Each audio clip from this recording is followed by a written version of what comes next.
ராதே கிருஷ்ணா. சுக மகரிஷி ஸ்ரீ கோவிந்த பட்டாபிஷேகத்தை சொல்ல கேட்டோம். தொடர்ந்து மகரிஷி சொல்றார். பரீட்சித், கார்த்திகை மாத வளர்ப்பிறையில் வர்ற கைசிக ஏகாதசி அன்றைக்கு உபவாசம் இருந்து பகவானை ஆராதித்த நந்தகோபர் அன்றைக்கு இரவு துவாதசி வந்ததும் நீராடுறதுக்கு யமுனை நீரில் இறங்கினார்.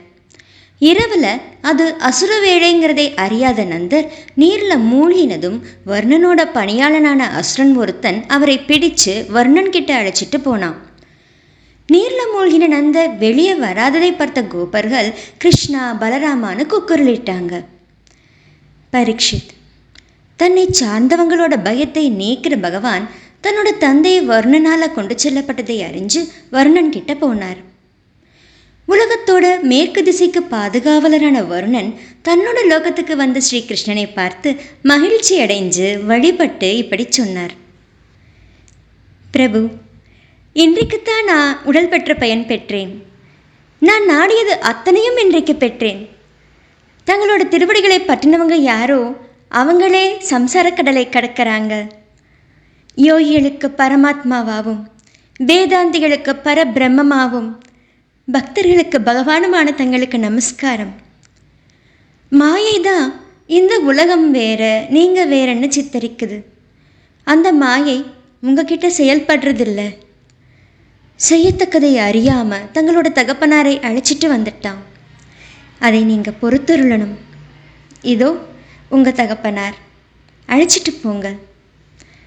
ஸ்ரீ கிருஷ்ணா, அத்தனையும் அறிஞ்சவர் நீங்கள், எனக்கும் அருள் புரியணும்னு வேண்டிக்கிறேன். வருணனால் இப்படி வேண்டப்பட்ட ஈசனுக்கும் ஈசனான பகவான் ஸ்ரீ கிருஷ்ணன் தன்னோட தகப்பனாரை அழைச்சிட்டு போய் தன்னோட உறவினர்களை மகிழ வச்சார்.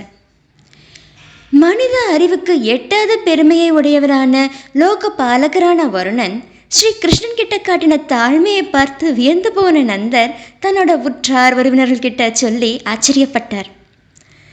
பரீட்சித், கோபர்களும் ஸ்ரீ கிருஷ்ணனை ஈஸ்வரனாவே கருதினாங்க.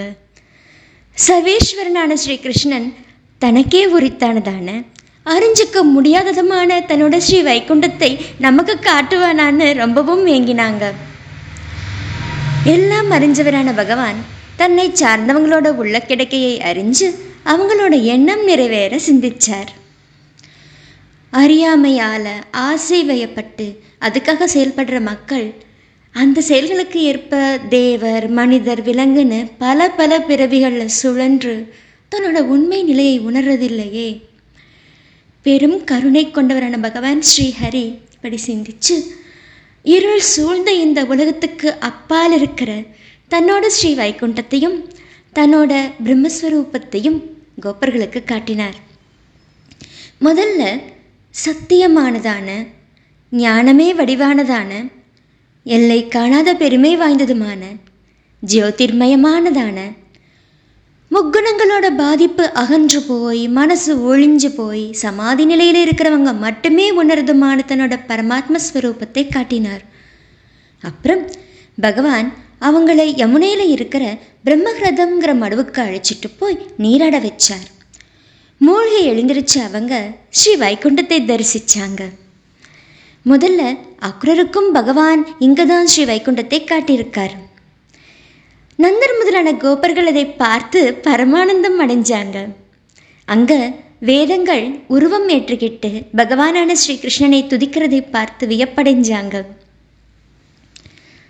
ஸ்ரீமத் பாகவத மகாபுராணம் தசமஸ்கந்தத்தோட முற்பகுதியில் 28வது அத்தியாயம் முற்றிற்று. சர்வம் கிருஷ்ணார்ப்பணம்.